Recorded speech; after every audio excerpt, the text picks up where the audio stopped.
오늘은 주신 말씀을 가지고 우리 교회론 12번째 시간 말씀을 전합니다.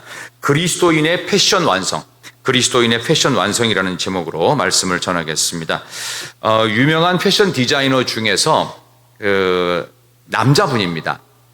샤넬이라고 하세요. 샤넬, 코코 샤넬. 여러분들 중에서 이렇게 돼 있는 문양 있는 거 있죠. 이렇게 돼 있는 거. 이거 공식적으로 말하면 좀 안 되는. 어쨌든 이 코코 샤넬이라고 하시는 분이 남겼던 유명한 말이 있습니다. 이 세계적인 패션 디자이너인데요. 남자들에게 이런 얘기를 했어요. 남성들이요, 여자를 만날 때 처음 만났다면 그 여자의 옷만 기억되는 여자는 좋지 않은 여자입니다. 이렇게 얘기를 했어요. 그 사람을 만나야 된다는 얘기겠죠. 그 사람이 입은 옷이 굉장히 매력이 있었다, 예뻤다, 멋있었다, 이런 표현이 아니라 그 사람이 좋았다가 진짜 중요하다. 그래서 패션의 완성은 내면이라고 그러죠. 여러분들이 지금 현재 입고 있는 이 옷이 얼마짜리든 겉으로 보기에 예쁘든 안 예쁘든 상관없이 여러분의 옷을 뛰어넘는 여러분의 모습이 드러나는 것, 그게 패션의 완성이다. 저는 여기서 이제 힌트를 얻어서 그리스도인의 패션 완성이라고 제목을 잡아봤고, 오늘 예수님께서 우리 사도 바울을 통해서 말씀하신 하나님의 전신갑주 가운데서 특별히 세 가지로 잘 내면이 무장되어지고 우리 내면의 아름다운 영적 패션이 완성되어지는 세 가지를 말씀드리면서 교회를 다니는 우리가 갖춰야 될 중요한 세 가지 영적 무장, 영적 패션을 말씀드리려고 합니다. 하나는 방어용 무기고요. 방어용 무기고, 또 하나는 우리의 머리를 보호하는 것이고, 또 하나는요, 공격용 무기가 있습니다. 그래서 오늘 16, 17절 여기에 보니까 첫 번째는 믿음의 방패요, 두 번째는 구원의 투구요, 그다음에 성령의 검. 오늘 이 세 가지를 말씀드리면서 그리스도인의 패션은 우리의 내면으로 완성된다라는 것에 착안해서 하나씩 말씀을 전하겠습니다. 첫 번째는 믿음의 방패입니다. 우리 16절 한번 보실까요? 다 같이 16절. 자, 6장 16절 다 같이 읽습니다. 모든 것 위에 시작.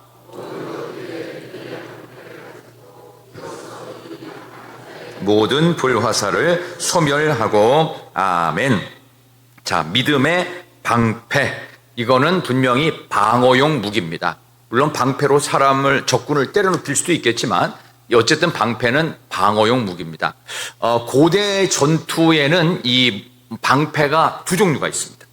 하나는 여러분들 혹시 이제 옛날 옛날 고대 사회를 배경으로 한 영화를 보시면은 방패 중에서 온 몸을 가리는 방패가 있어요.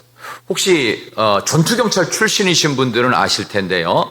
방패가 몇 가지가 있대요. 그러니까 큰 방패가 있고 작은 방패가 있는데 고대 사회에는 방패가 두 종류였습니다. 하나는 전신 방패가 있고요, 하나는 손 방패가 있습니다. 전신 방패는 약 높이 약 120cm 정도. 그럼 웬만하면 몸을 숙이면 120cm 전신 방패 안에 몸이 쏙 들어갑니다. 그게 제1진이에요. 그러니까 방패 부대가 두 방패 부대가 있어요. 앞에 전신 방패 부대가 있고, 이거는 그야말로 펜스예요.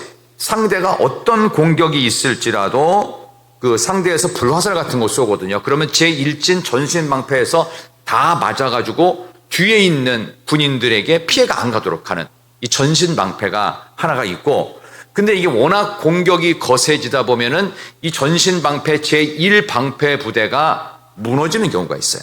그러면 그 뒤에 있는 약 70cm 정도가 되고, 오른손잡이는 왼손 방패, 그다음에 왼손잡이는 오른손 방패로 해서 요 정도 되는 손방패가 있습니다. 그 두 번째 손방패 부대가 다시 1진에 있던 전신방패 부대를 대신해서 앞으로 쫙 전진을 하게 됩니다. 자, 그런데 여기 보면 방패는 방패인데 무슨 방패라고 되어 있죠? 다시 한번 16절 비춰주세요. 16절 비춰주시면 모든 것 위에 무슨 방패? 믿음의 방패. 그럼 방패인데 믿음하고 연결을 시켜야만 이게 이해가 되겠죠. 자, 그렇다면 보세요. 이 전쟁은 피가 튀고 살점이 뚝뚝뚝 떨어져 나가는 아주 무시무시한 전쟁입니다. 목숨이 왔다 갔다 하는 시간이에요. 자, 그런 상황에서 제1 펜스가 되어 있는 그 전신 방패 부대가 무너졌어요. 그러면 두 번째 손방패 부대가 한 손에 칼을 들고 막아가면서 싸울 거 아니겠어요? 그죠? 그러면 이게 계속해서 버틸 만한 힘이 있는 게 아니에요.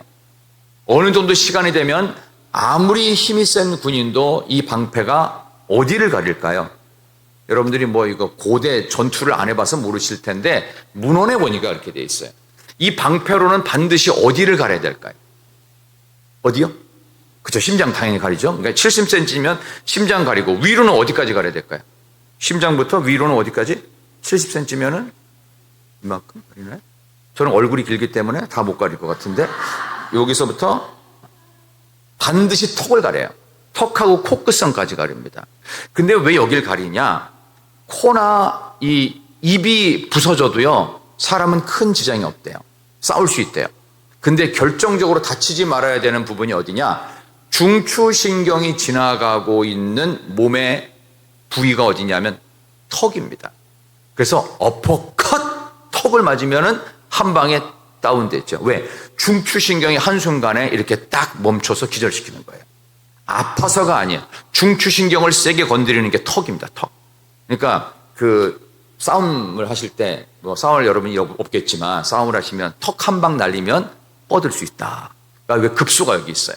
그러니까 급소를 가리는 거예요. 그러니까 심장부터 시작해서 반드시 턱을 가려야 돼요. 그게 두 번째 손방패 70cm짜리가 하는 역할입니다.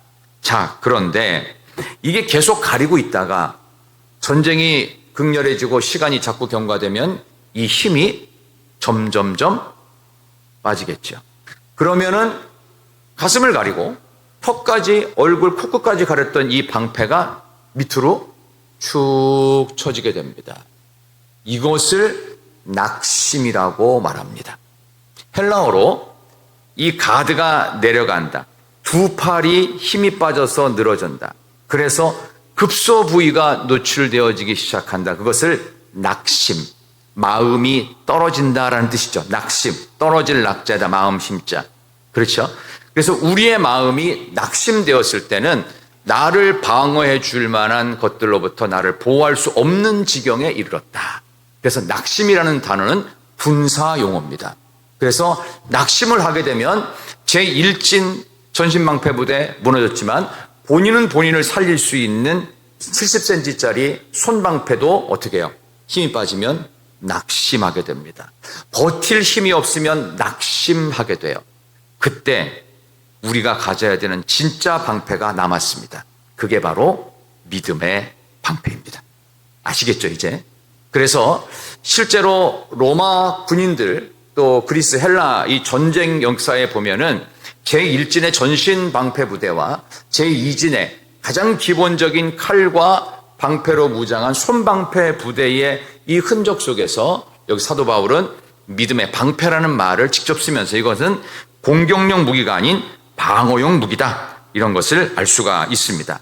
이스라엘이 430년 애굽에 종살이를 했습니다. 그리고 애굽을 떠날 때 하나님은 이스라엘을 여호와의 군대라고 표현을 합니다. 그들은 훈련받은 군대는 아니었어요. 오합지졸의 군대였죠. 엉망진창입니다. 아무것도 제대로 할 수 없었지만 중요한 것은 하나님께서 그들에게 방패가 되시는 거예요. 그렇다면 여러분의 삶에 있어서 믿음의 방패는 누구시겠습니까? 하나님이십니다. 하나님과 함께하는 모든 발걸음 하나하나가 여러분에게는 가장 강력한 믿음의 방패 역할을 하는 것. 그러므로 여러분들의 삶 속에서 여러분을 공격해오고 여러분들을 끊임없이 힘들게 하고 힘 빠지게 하여 내 삶의 작은 손방패마저 낙심해서 내려가는 그 순간 우리를 마지막으로 방어해 주실 유일한 분은 누구? 하나님. 그분이 바로 믿음의 방패가 되신다. 그래서 믿음의 방패를 가지고 능히 악한 자의 모든 불화살을 소멸하고, 악한 자는 사탄이죠. 불화살은 치명적인 공격 무기를 우리가 맞는 것을 믿음의 방패가 되시는 하나님께서 우리를 막아주신다. 그리고 우리가 인생 살 때 하나님 없이 산다는 것만큼 정말 무모하고 그것만큼 무책임한 게 없어요. 근데 하나님 없는, 믿지 않는 분들은 하나님 필요 없다라고 얘기하잖아요. 그러나 어느 날 찾을 날도 옵니다. 왜냐하면 갈 때까지 가면 찾아요. 그때 드디어 하나님밖에 없다는 사실을 깨닫는데 너무 늦지 않게 우리 주변에 믿지 않는 사람들이 돌아왔으면 좋겠어요. 그런 마음으로 믿음의 방패를 믿지 않는 이들에게 하나씩 꼭 선물로 주시기를 바랍니다. 이 믿음의 방패는 누구라고요? 하나님이십니다. 하나님이 여러분의 인생에 믿음의 방패가 되신다면 어떤 상황에서도 흔들리지 않을 줄로 믿습니다. 우리가 예수 믿는 삶의 모습 속에서 이렇게 한번 적용해 봅시다. 그러면 예수를 믿는 그 믿은 결과가 내가 그동안 얼마나 많이 교회에서 헌신하고 봉사하고 전도하고 선교하고 또 수고하고 하나님께 예물 다 드리고 내가 이만큼 애썼는데 결국 결과가 이거밖에 안 된다고? 겨우 이 정도 열매를 바로 이때 여러분에게 빠진 방패가 있는 거예요. 그게 뭐예요? 믿음의 방패가 빠진 거예요. 그러니까 믿음의 방패가 늘 있다고 생각하죠. 그러나 가장 낙심되는 순간 믿음의 방패가 있으면 그 낙심이 낙심으로 여겨지지를 않겠죠. 바로 바뀌죠. 내가 너무 힘들다. 그래, 하나님 계시지. 믿음의 방패를 들어야지. 다시 하나님께 의지해야지. 하나님 뒤로 숨어야지. 그러면 되는 거예요. 근데 그게 없을 땐 여러 가지 전신 방패도 있었고 내 손 방패도 있었고 해서 내가 만들고 내가 애쓰고 내가 그럴듯하게 노력하고 버티고 버텼던 이것들이 다 무너지면 아무것도 없고 낙심만 된다. 믿음의 방패이신 하나님이 안 느껴진다. 그러면 안 된다. 그래서 사도 바울 역시 얼마나 절망적이고 낙심되는 순간이 많았겠습니까? 거의 죽기 직전까지 얻어맞았던 적이 여러 번 있었습니다. 강의 위험, 불의 위험, 불에 태워 죽인다고 하죠. 강물에 빠져 죽을 뻔했지요. 이런 죽음의 고비들을 넘기면서 그때마다 느꼈던 게 있었어요. 최악의 상황에 이르고 바닥을 쳤을 땐 믿음의 방패밖에 없다. 모든 불화살을 견뎌낼 만한 것은 우리에게 믿음 주시는 바로 믿음의 방패이신 하나님, 그분을 붙들고 저와 여러분의 삶의 자리에서 넉넉히 이겨내고 승리하는 삶을 살아가시기를 진심으로 축원합니다. 우리 앞에 계신 분에게 인사하도록 하겠습니다. 믿음의 방패이신 하나님을 의지합시다. 시작. 믿음의 방패이신 하나님으로 의지합시다. 하나님을 의지하셔야 돼요. 사람 믿을 거 없습니다. 진짜입니다. 사람을 믿지 말고 사람은 그냥 사랑만 해주세요. 사랑만 하기에도 부족한 인생. 그러면 믿을 대상은 믿음의 방패 하나님이다. 그 다음에 두 번째, 교회의 가장 중요한 믿음의 방패 하나님을 앞에 두었다면 그 다음에 이제는 머리를 보호해야 되는 또 하나의 무장이 나옵니다. 그게 뭐냐? 구원의 투구입니다. 오늘 17절 보십시다. 다 같이 17절 시작. 하나님의 말씀을 가지라. 아멘. 요거는 떼서 하겠습니다. 구원의 투구부터 먼저 하겠습니다. 자, 이건 머리를 보호하는 건데요. 구원의 투구라는 거는 마치 이제 구원받는 거니까, 내가 예수님을 믿고 있나? 아니면 내가 잘 안 믿고 있나? 아니면 구원의 확신이 있나 없나? 이런 문제는 아닙니다. 이 구원의 투구를 쓰고 있냐 안 쓰고 있냐 이 얘기가 아니라 이것을 데살로니가 전서에서는 정확하게 구원의 소망의 투구라고 하고 있어요. 그러면 구원의 소망의 투구가 뭐냐? 이게 왜 필요한 거냐? 머리를 보호한다고 그랬잖아요. 머리요. 그죠? 자, 그러면 이 머리에는 뭐가 제일 많을까요? 우리 옛날 그 어머니들이 했던 말이 있어요. 너는 머리에 똥만 찼냐? 이런 얘기를 가끔 하는 어머니들 계시는데, 농담 반 진담 반 애들이 하도 속색이면 쓸데없는 생각만 하면 그런 얘기를 하셨어요. 근데 머리에는 뭐가 차 있냐면 이 머리에는 감정이 있습니다. 감정. 왜? 머리가 생각을 하잖아요. 근데 이 생각을 하는데 애들은 이 생각이 복잡해요? 단순해요? 단순합니다. 조금 전에 유치원에서 이제 우리 애가 5살이에요. 옆반 애하고 싸워가지고 코피가 났어요. 그럼 어떻게 해요? 양쪽 엄마를 소환합니다. 동시에. 어머니 죄송해요. 제가 이반 아이 엄마인데요. 얘가 하다가 코가 살짝 뭐가 묻었네요. 그러니까 뭐라고요? 아줌마가 달려왔습니다. 양쪽 아줌마가 달려와가지고 씩씩거리면서 너 어떻게 된 거야? 하면서 서로 이제 막 하다가 보면은 부모끼리 막 싸움이 붙어 있습니다. 근데 정작 싸운 두 애는 재밌게 놀고 있어요, 또. 그러니까 무슨 얘기냐? 우리의 감정을 보호할 것도 있어야 된다. 우리가 신앙생활할 때 이 감정선을 잘못 건드리면요, 교인 잃고 교회가 어려워질 수도 있어요. 감정을 잘못 건드려서는 안 되기 위해서 이 구원의 투구를 써야 되는데, 구원의 소망의 투구인데, 이 구원의 소망의 투구에는 우리의 감정이 있기 때문에 과거와 관계된 것, 지금과 관계된 것, 미래와 관계된 게 있어요. 이 구원도 마찬가지로 과거에 이미 우리는 구원받았죠. 지금도 우리 하나님께서 우리에게 종되었던 애굽의 삶을 벗겨내시는 작업을 하시고, 미래에는 장차 우리 주님이 십자가에서 다 이루신 구원의 완성의 그림이 있는데, 이때 문제가 되는 게 사탄이 감정을 자꾸 건드려요. 야, 너 자존심 상하잖아. 너 기분 나쁘지? 그게 뭐야, 그게? 얼마나 기분 나빠? 쟤는 저렇게 했는데 너는 무시받았잖아. 뭐 이러면서 자꾸 마음을 이간질시킵니다. 분열을 시킵니다. 이 감정을 건드리는 거거든요. 너 자존심 안 상해? 너 기분 나쁘지 않아? 자꾸 그래요.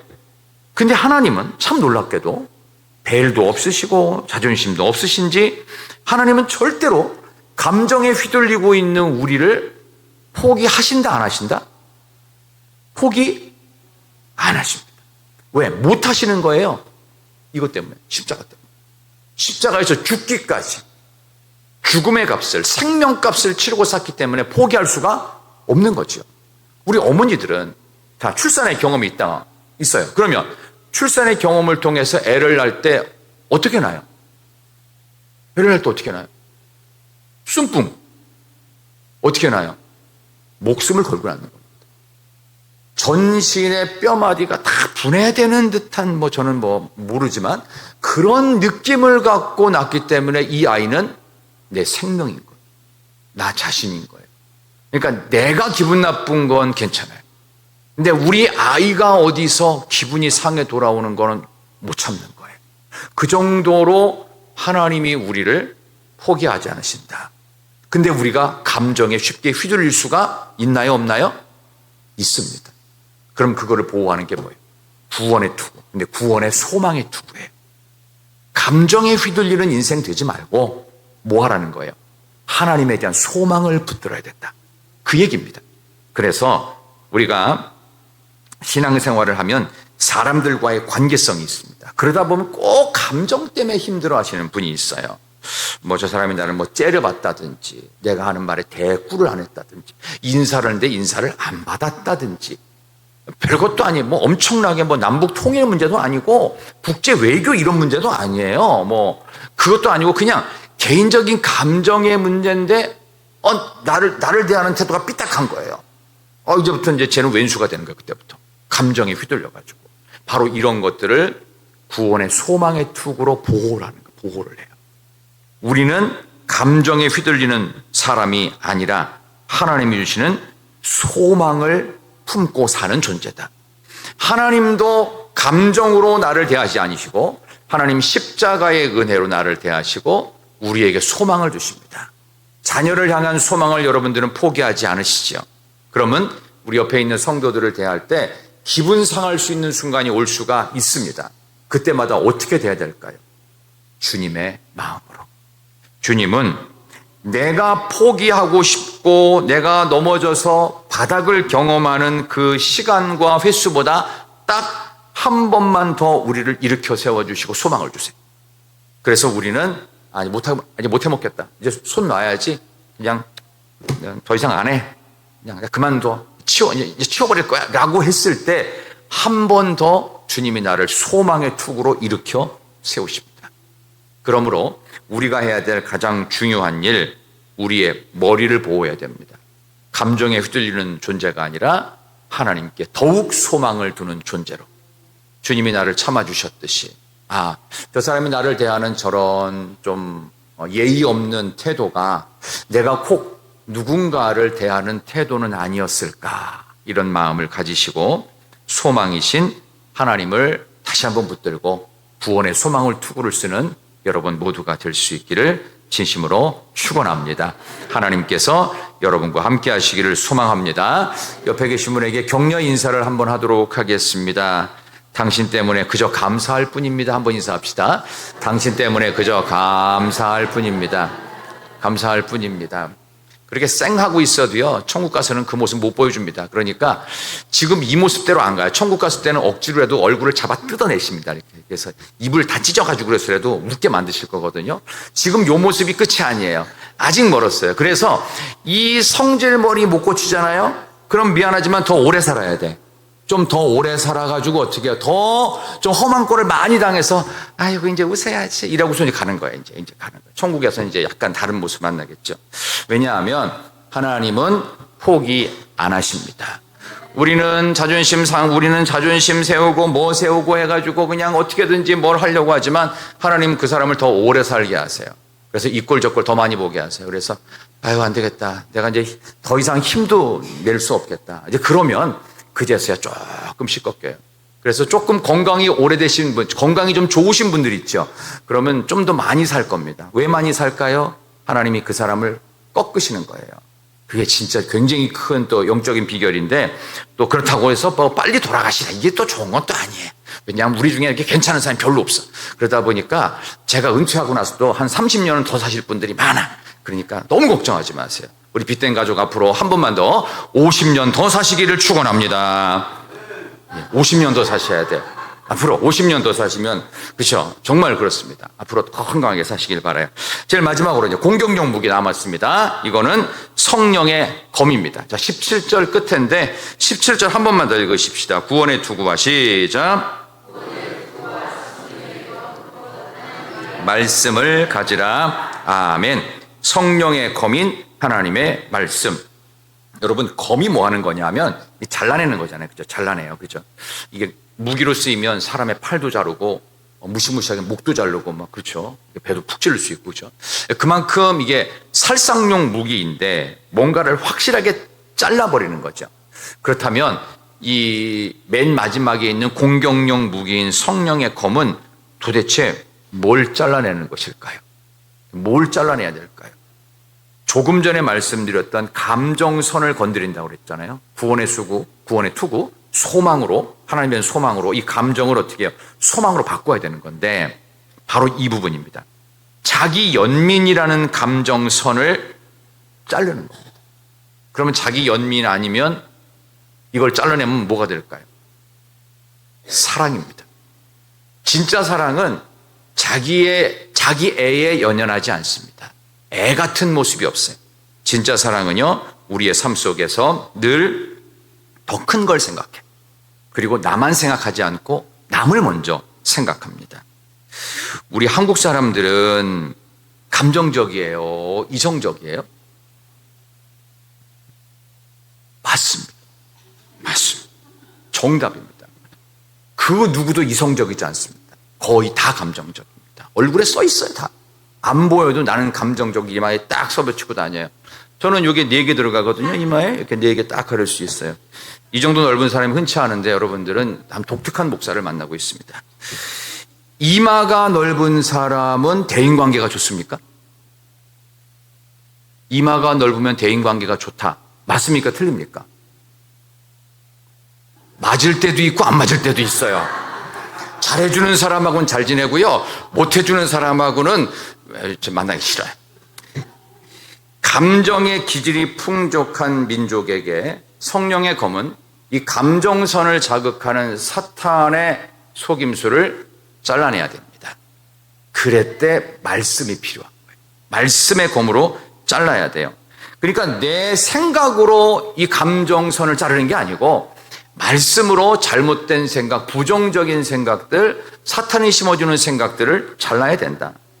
근데 이 감정이라는 게 한결같지가 않잖아요. 이게 변화무쌍합니다. 이랬다 저랬다 이랬다. 또 그렇잖아요. 이 감정이라는 것도 다른 사람들한테 다 못해주는데 나한테만 유독히 잘해요. 그럼 그 사람은 좋은 사람이에요, 나쁜 사람이에요? 맞습니다. 좋은 사람. 오늘따라 호흡이 딱딱 맞습니다. 오늘따라 그렇습니다. 이게 다른 사람한테 다 나쁜 사람인데 나한테는 또 잘해. 그럼 어떻게 해? 그 사람은 좋은 사람이에요. 나는 괜찮아. 이럴 수 있잖아요. 그죠? 근데 이게 항상 그렇지는 않습니다. 다른 사람들한테 다 잘하는데 나한테 못한다. 근데 그럼 그 사람은 나한테 못된 사람이지만 다른 많은 사람들한테는 좋은 사람이에요. 그죠? 이 감정 갖고 모든 걸 판단해서는 안 된다는 얘기예요. 그렇다면 이 감정을 말씀인 성령의 검으로 잘라내야 되는데 이게 잘 안 잘려요. 왜냐하면 칼날이 무뎌졌어. 그러니까 말씀을 잘 몰라. 그러다 보니까 무슨 말씀으로 이 감정선을 잘라내야 될지가 애매모호해지는 겁니다. 그래서 어떤 때는 엉뚱한 말씀을 들이대가지고 이에는 이, 눈에는 눈, 뭐 이래갖고 네가 한 대 나를 날렸어? 그럼 난 10대를 갈릴 거야? 뭐 이렇게. 그건 아니에요. 그러니까 이 부분을 잘라낼 때 이 감정선을 어디까지 잘라야 될까가 대단히 중요한데 저는 이것을 이런 생각을 해봤어요. 이 감정적 신앙을 갖고 계신 분들 중에서 많은 분들이 이렇게 좀 배경적으로 보면 모태신앙보다는 모태는 기도도 못해, 봉사도 못해, 찬양도 못해, 아무것도 못해. 이게 모태신앙. 이 모태신앙보다는 중간에 믿은 분들이 감정적 신앙에 걸릴 확률이 높습니다. 그래서 저는 이 감정적 신앙을 극복하는 또 좋은 방법 중에 하나가 뭐냐 하면은 모태신앙인 사람하고 이렇게 그냥 특별한 변화무쌍한 건 없지만 그냥 꾸준하고 한결같고 재미는 없지만 잘못도 없어. 그런 신앙도 필요합니다. 그러니까 영적인 교제를 좀 풍성하게 하실 필요 있어요. 나하고 똑같은 길에 있는 사람만 한다고 보면은요, 신앙생활이 항상 이벤트가 아니면은 신앙생활이 아닌 것 같아요. 소리를 지르지 않으면 신앙생활을 제대로 안 하는 것 같은 착각을 일으키게 됩니다. 그렇지 않습니다. 모태신앙인 분들은 굉장히 조용하거든요. 조용하면서도 단순하면서도 깊이가 있어요. 그래서 감정적으로 빠질 수 있는 분들은 하나님의 말씀을 어린 시절부터 몇 대째 쭉 말씀으로 다져진 이 영적 가풍을 받은 그런 분들하고도 교제를 좀 폭넓게 하실 필요가 있다. 근데 우리는 되게 나랑 기질이 비슷한 사람하고 잘 어울립니다. 물론 결혼은 나랑 정반대인 사람하고 거의 하는 겁니다. 왜? 그게 좀 신선해 보여요. 결혼하고 보니까 하나도 안 맞아. 로또야. 맞는 적이 없어, 한 번도. 그러나 이 감정적인 부분에 있어서는 나랑 약간 색깔이 다른 사람하고 어울려야 돼요. 그래야 내가 성장할 수 있고 진짜 말씀을 통해서 성령의 검으로 감정선에 내가 이거 쓸데없는 생각을 했구나. 이걸 자르고 또 이 사람 얘기 들어보니까 이게 그렇게 생각할 필요가 없는 거구나. 이것도 자르고 그래서 불필요한 감정선들을 커트 잘라버려야 돼. 그래서 진짜 중요한 부분만 딱 갖고 있으면 맞아. 이게 신앙적으로 정리가 되는 거예요. 그래서 여기 나오는 맨 마지막 공격용 무기인 성령의 검은 대단히 의미가 있습니다. 질문. 밥만 먹어도 괜찮은 사람이 건강한 거예요? 보약을 먹어야 괜찮은 사람이 건강한 거예요? 맞습니다. 오늘따라 답을 정확히 좋습니다. 계속 호흡 맞추십시다. 자, 그래서 밥만 먹어도 괜찮은 사람, 주식만 먹어도 괜찮은 사람이 건강한 겁니다. 주식은 이벤트나 버라이어티함과 특별한 게 없어요. 그냥 맨날 똑같아요. 밥, 된장찌개, 김치찌개. 맨날 그거예요. 근데 특별한 맛이 있는 건 아니에요. 특별한 맛이. 근데 우리의 몸에는 좋습니다. 그것만큼 좋은 게 없습니다. 그것입니다. 우리 인생을 하나님은 진정한 그것이 만들기 위해서 하나님의 말씀에 주식만 먹어도 건강하도록 그래서 말씀으로 성령의 검을 만드신 거예요. 성령의 검은 아무거나 잘라버리는 것이 아닙니다. 진짜 없어야 될 불필요한 것들만 이렇게 가지치기를 할 수 있도록 말씀의 검을 공격용 무기로. 그러니까 세상에 나가서 이제 우리 영적 전투를 벌려야 되는데 믿음의 방패도 가졌습니다. 하나님이 주실 마지막 보루의 믿음의 방패 가졌어요. 그리고 구원의 투구로 우리의 머릿속에 쓸데없는 생각들을 딱 정리를 해요. 근데 실제로 이게 살다 보면 이 감정이라는 게 워낙 변화무쌍하다 보니까 쓸데없는 것들은 말씀으로 커트 해가지고 꼭 필요한 것만 갖고 나가야 됩니다. 그런 점에서 하나님이 오늘 이렇게 귀한 시간 여러분들 오셨는데 제가 여러분들에게 희소식인지는 모르겠지만 제가 말씀을 준비하면서 이게 진짜 맞겠구나 이런 생각이 들었습니다. 보통 그 예배 시간에 좀 잘 조는 분들이 있습니다. 잘 조는 분들이 있어요. 근데 예배 시간에 조는 거는 좋은 거는 아닙니다만은 그렇다고 악한 것도 아닌 것 같아요. 안 조시는 분들한테는 해당이 없겠지만 조시는 분들한테는 조금 위안이 될 수도 있는 생각이 들어요. 이게 예배 시간만 되면 하품이 나거나 설교 시간만 되면 조는 성도들이 있죠. 이런 분들은 보통 믿음이 센 게 아니에요. 하나님이 이렇게 자고 있는 나를 중간에 데리고 가셔도 저는 감사합니다. 얼마나 믿음이 좋아. 어떤 사람은 하나님이 내가 졸고 있으면 벌을 내리실지 않을까 하는 마음으로 불안해서 못 졸으시는 분들도 있는데, 중간에 한품을 하거나 설교 시간만 되면 주여 주여 그랬어요. 이렇게 하는 분들. 근데 그런 분들은 믿음이 더 좋은 것 같아. 모르겠어요. 이상한 목사가 이상한 얘기하는 건 아니지만 제가 그런 생각을 했어요. 하나님이 우리를 그렇게 못 살게 하시는 분이 아니에요. 그러니까 좀 졸아도 여기 와서 졸으라. 딴 데 가서 졸지 말고. 굉장히 중요한 거예요. 여러분들에게 주신 하나님의 은혜는 우리가 생각하는 것보다 아주 높은 차원이고 아주 큰 깊이가 있고 아주 높습니다. 광활합니다. 아주 빅이고 와이드합니다. 우리가 생각했던 스펙트럼보다 훨씬 넓습니다. 여기서 내가 조금 지금까지 살면서 조금 욕을 많이 먹었다, 그럼 그걸로 끝나는 게 아니에요. 하나님이 그 뒤에 욕 먹은 것을 되갚고도 남을 만한 엄청난 것. 그래서 내 친구들 20년 전에 죽었는데 아직도 난 살아있다. 그러면 분명히 하나님의 계획이 더 길게 살게 하셔서 뭔가를 더 하게 하시는 거다. 그래서 오늘 이 말씀을 여러분께 전하면서 저도, 우리 모두도 하나님의 말씀으로 우리의 심령을 더욱더 견고하게 알곡 같은 신앙으로 잘 커트해내시고 구원의 소망의 투구를 써서 감정보다는 뭐예요?